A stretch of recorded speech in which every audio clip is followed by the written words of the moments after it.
26 வருட நம்பிக்கை, லட்சக்கணக்கான சந்தோஷ திருமணங்கள். கல்யாணம்னாலே தமிழ் மேட்ரிமோனி தான். தீபம் விளக்கேற்றும் எண்ணெய், ஒரு தெய்வீக அனுபவம். மனிதனுடைய பிறப்பு ஏதோ ஒரு ஓல்வினை பயனால, கர்ம வினையினால, விதிப்படி நிறைய விஷயங்களை நம்ம அனுபவிச்சுக்கிட்டு இருக்கோம். சூரிய தசை 6 வருஷம், சந்திர தசை 10 வருஷம், செவ்வாய் தசை 7 வருஷம், ராகு 18, குரு 16, புதன் சனி 19, புதன் 17, கேது 7, சுக்கிரன் 20ன்னு 120 புதன் கெட்டு போகும்போது மன உளைச்சல், நெகட்டிவ் திங்கிங், அதாவது நம்ம ஒன்று சொன்னோம்னா அவங்க நெகட்டிவாக திங்க் பண்ணுறது, ஓவர் திங்கிங், செல்ஃபாகவே நிறைய திங்க் பண்ணிக்கிட்டே இருப்பாங்க. ஸோ இது மாதிரியான குங்குமமும், அது மட்டும் இல்லாத மாதுளம் பழத்தையும் நெய்வேத்தியம் பண்ணி கோதுமையில் செய்த பாயசமோ கோதுமையில் செய்த ஸ்வீட்டோ கொண்டு போய் நவகிரகத்தில் இருக்கக்கூடிய சூரிய பகவானுக்கு வச்சு நெய்வேத்தியம் பண்ணி உங்கள் பேருக்கு அர்ச்சனை பண்ணி தீபம் ஏற்றி, இந்த ஒரு ரூபா காசு இருந்தது இல்லையா, அது கண் பாதிப்பு அடைஞ்சவங்களுக்கு ஏதாவது பொருளாக கொடுக்கலாம். இப்போ ஒருவருக்கு சூரியனால பாதிப்பு ஏற்பட்டிருக்கு அப்படிங்கிறது எப்படி கண்டுபிடிக்கலாம்? சூரியனாலே அப்போ செவ்வாய் பாதிப்பு வரும்போது அதோடைய தானியம் உங்களுக்கு துவரை. அப்போ அந்த துவரையை வாங்கி இதே போல் நான் சூரியனுக்கு சொன்னேன் இல்லையா, அது போல் இரவில் நீங்கள் தூங்கும்போது பேரிச்சம்பழம் அல்லது மாதுளை பழம், இந்த பழங்களை வாங்கி தானம் பண்ணலாம். இல்லை அந்த படிக்க முடியல, அந்த மது போதையினாலேயோ இல்லை நரம்பு பிரச்சனைகளால் பாதிக்கப்பட்டவங்க, இதே செவ்வாய் பாதிப்புக்காக மாற்று மதத்தினர் செய்யக்கூடிய விஷயங்கள், பரிகாரங்கள் அப்படின்னா என்ன? மாற்று மதத்தினர் அப்படிங்கும்போது பார்த்தீங்கன்னா, பொதுவாக மற்ற எல்லா கிரகங்களை விட புதன் தான் ஒரு ஜாதகத்தில் கெட்டு போகவே கூடாது. மிதுனத்துக்கும் கன்னிக்கும்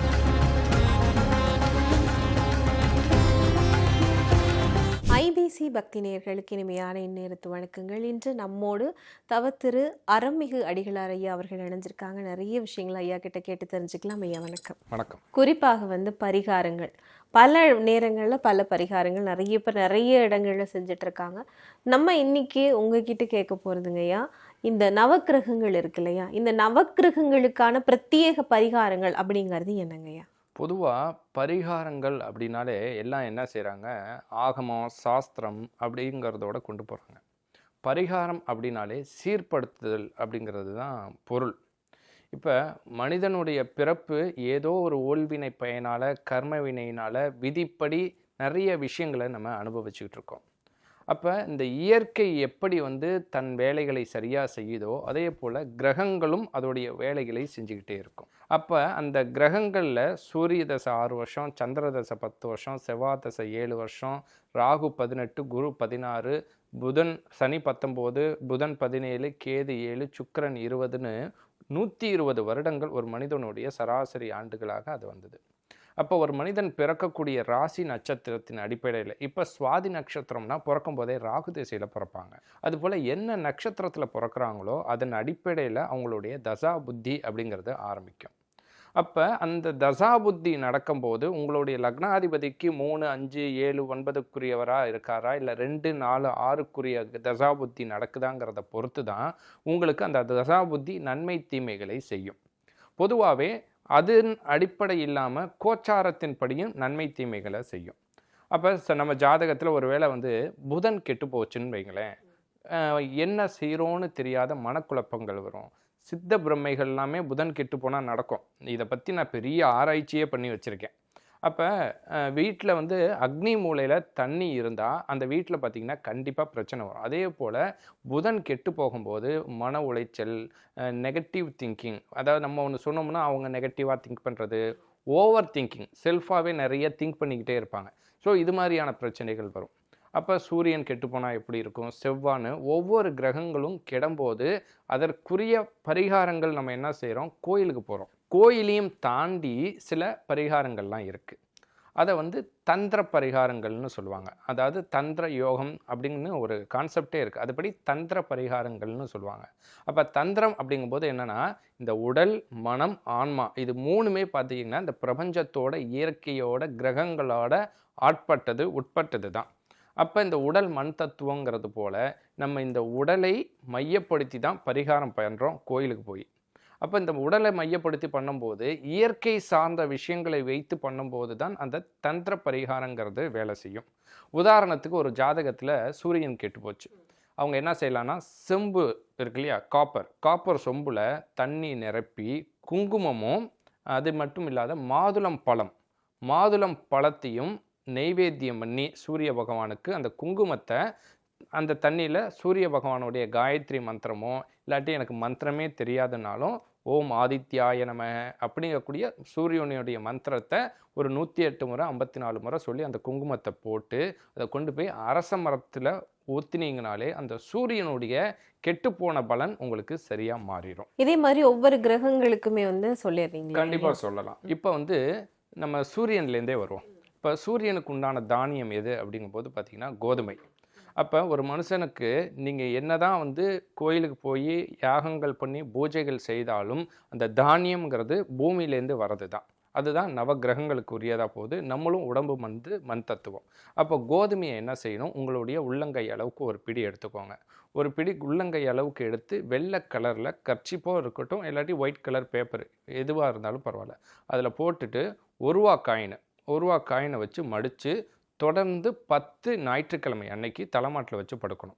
தலைமாட்டில் வச்சுட்டு படுத்துட்டு அந்த 10 ஞாயிற்றுக்கிழமையும் ஒரே இதை வைக்கக்கூடாது. ஒவ்வொரு வாரமும் மாற்றிக்கிட்டே இருக்கணும். அந்த தானியத்தை கொண்டு போய் பறவைகளுக்கோ அல்லது ஏதாவது தண்ணியில் ஊற வச்சு பசுமாட்டுக்கோ இல்லை தண்ணியில் கூட போடலாம். அந்த காசை மட்டும் சேர்த்து வச்சுக்கிட்டே இருக்கணும். இது போல் 10 வாரம் ஞாயிற்றுக்கிழமை செஞ்சுட்டு 10 வாரம் முடிஞ்சதுக்கப்புறம் பால் அல்லது கோதுமையில் செய்த ஏதாவது ஒரு தின்பண்டங்கள், கோதுமையில் செய்த பாயசமோ கோதுமையில் செய்த ஸ்வீட்டோ கொண்டு போய் நவகிரகத்தில் இருக்கக்கூடிய சூரிய பகவானுக்கு வச்சு நெய்வேத்தியம் பண்ணி உங்கள் பேருக்கு அர்ச்சனை பண்ணி தீபம் ஏற்றி அந்த 1 ரூபா காசு இருந்தது இல்லையா, அது கண் பாதிப்பு அடைஞ்சவங்களுக்கு ஏதாவது பொருளாக கொடுக்கலாம். இல்லாட்டி கோயில் உண்டியலில் கூட நீங்கள் போடலாம். ஏன்னா இப்போ 1 ரூபாங்கும் போது 10 நாள்லாம் 10 ரூபா வரும். அதை வச்சு எதுவும் செய்ய முடியாது.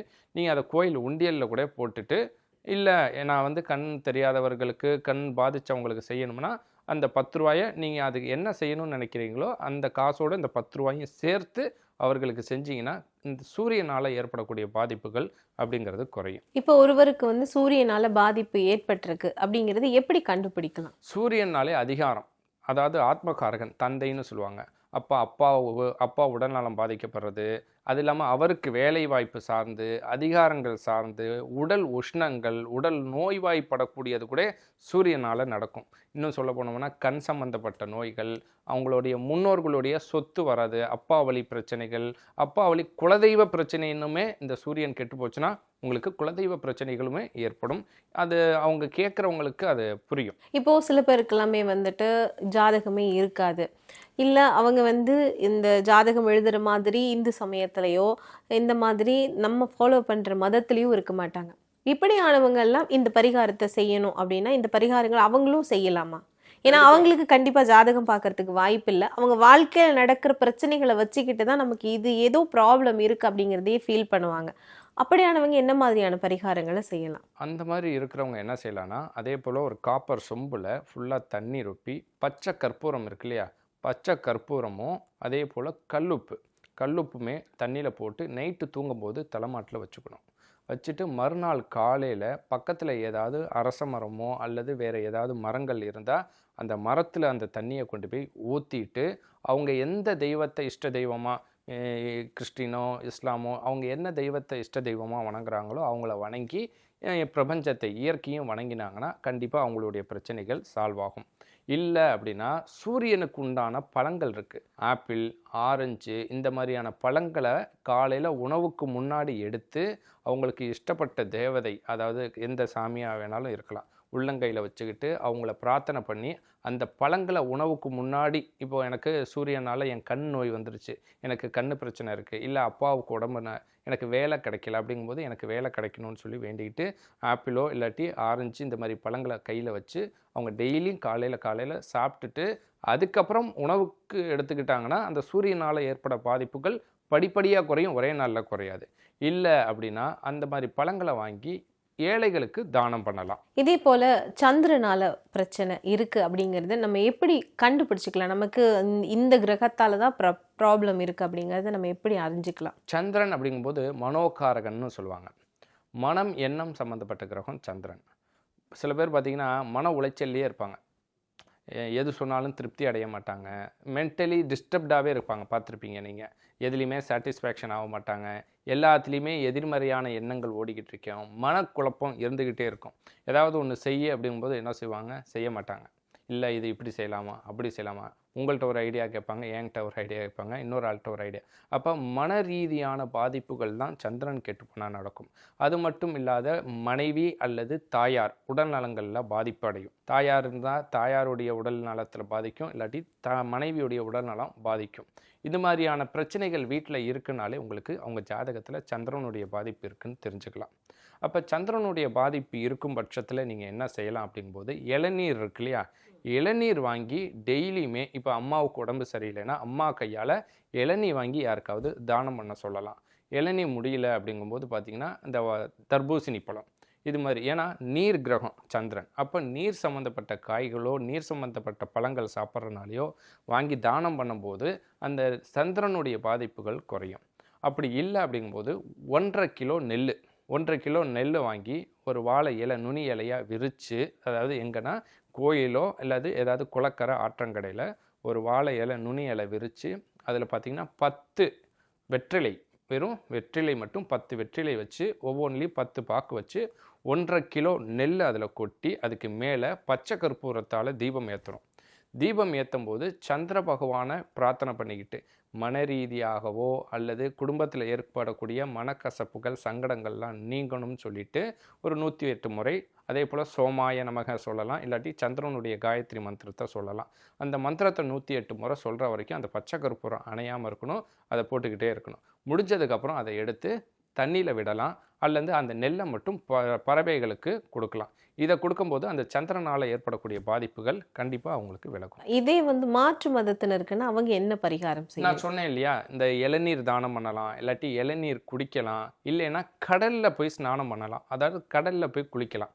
கடலில் குளிச்சுட்டு கேண்டில் அவங்களுக்கு ஏற்றுற பழக்கமாக இருந்தால் கேண்டில் என்ன செய்யணும், 21 கேண்டிலை அவங்க இஷ்டப்பட்ட தெய்வத்துக்கு, இப்போ கிறிஸ்தவர்கள்னால் வேளாங்கண்ணி சர்ச்சில் சாமி கும்பிடுவாங்க, அப்போ கடல் சார்ந்த அவங்களுடைய ஆலயங்களுக்கு போய் கடலில் குளிச்சுட்டு 21 கேண்டில் ஏற்றி சாமியை வணங்கினாங்கனாலே அது பாதிப்புகள் குறையும். இப்போ இஸ்லாமியர்கள் அப்படிங்கும்போது பச்சரிசி மாவு இருக்கு இல்லையா, அதில் ஒயிட் சுகர் சேர்த்து அதை அவங்க வச்சு அவங்க குரான் ஓதி எறும்புகளுக்கு போடும்போது அவங்களுடைய பாதிப்புகள் குறையும்.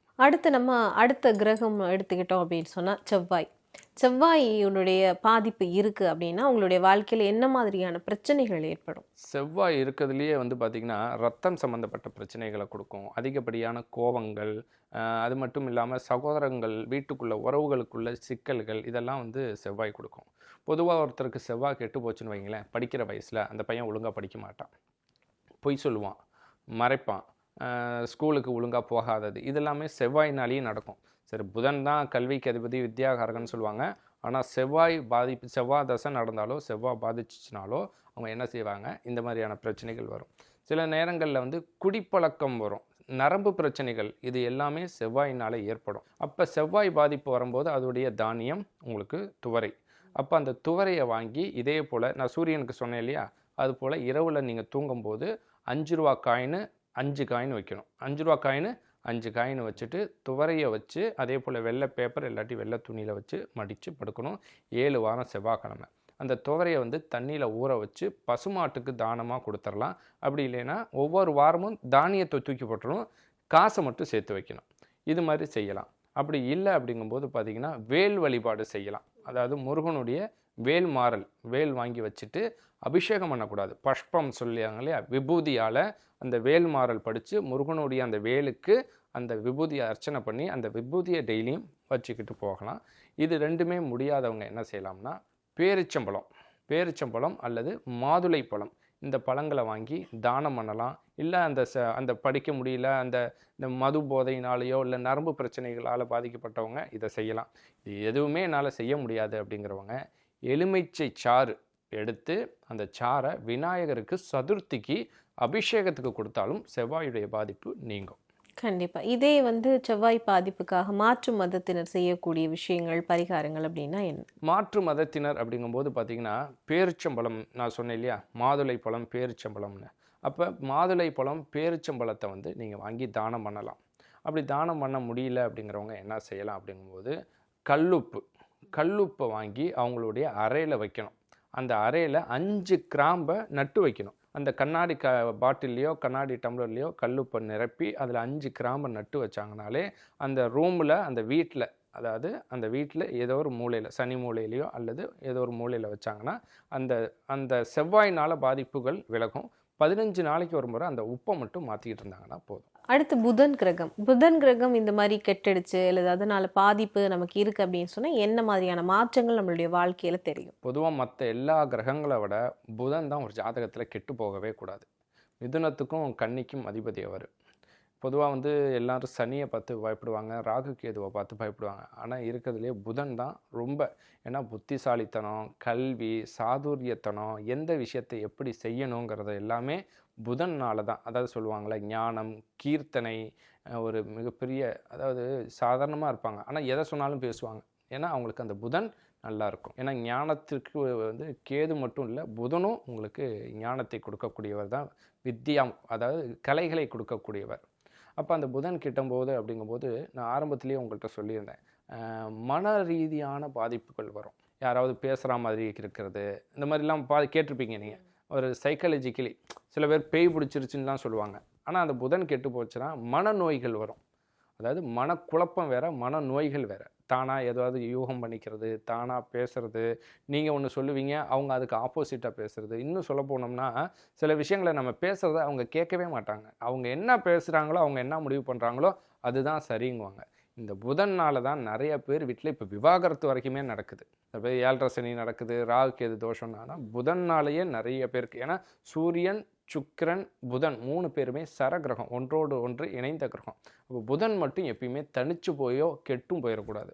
அப்போ கெட்டு போகுதுனாலே இந்த மாதிரியான மன ரீதியான நோய்களால் அவங்க பாதிப்படைவாங்க. அப்போ அவங்க என்ன செய்யலாம் அப்படிங்கும்போது பார்த்திங்கன்னா, மனநலம் பாதிக்கப்பட்ட குழந்தைகள் இருப்பாங்க, ஆட்டிசம் குழந்தைகள். அவங்களுக்கு ஏதாவது வாரத்திற்கு ஒரு முறை அல்லது மாதத்துக்கு ஒரு முறை புதன்கிழமை அன்னைக்கு இந்த குழந்தைகளுக்கு பால் அல்லது தயிர்னால் செய்யப்பட்ட ஏதாவது உணவு வாங்கி தானம் பண்ணலாம். அதை பண்ண முடியல அப்படிங்கும்போது படிக்கக்கூடிய பொருட்களை வாங்கி கொடுக்கலாம். பேனா, பென்சில், இது மாதிரி வாங்கி தானம் பண்ணலாம். இது ரெண்டுமே முடியல அப்படின்னா ஏலக்காய் இருக்கு இல்லையா, ஏலக்காவை ஏதாவது வீட்டில் பாயசம் மாதிரி ஏதாவது செஞ்சு ஏலக்காவை போட்டு அந்த பாயசத்தை படிக்கிற குழந்தைகளுக்கோ இல்லை சின்ன குழந்தைகளுக்கோ வாங்கி கொடுக்கும்போது அது பிரச்சனைகள் தானாக தீரும். இது எதுவுமே என்னால் செய்ய முடியாதுங்க, நான் வேறு மதம் சார்ந்தவங்க, என்னால் கோயிலுக்கு போக முடியாது, இதெல்லாம் தானம் கொடுக்குற அளவுக்கு வசதி பத்தலை அப்படின்னா வில்வ இலப்பொடி, வேப்பிலை பொடி, அருகம்புல் பொடி 3யுமே டெய்லியுமே குளிக்கிற தண்ணியில் கலந்து குளித்தாங்கன்னா அந்த புதனால் ஏற்படக்கூடிய மன ரீதியான உடல் ரீதியான பிரச்சனைகள் கண்டிப்பாக தீரும். கொடியோனே முருகா நீயும் வர வேணும், எம்மை தேடி வர வேணும், முருகா வரம் தர வேணும். கொடியோனே முருகா நீயும் வர வேணும், எம்மை தேடி வர வேணும், முருகா வரம் தர வேணும். 26 வருட நம்பிக்கை, லட்சக்கணக்கான சந்தோஷ திருமணங்கள். கல்யாணம்னாலே தமிழ் மேட்ரிமோனி தான். தீபம் விளக்கேற்றும் எண்ணெய், ஒரு தெய்வீக அனுபவம்.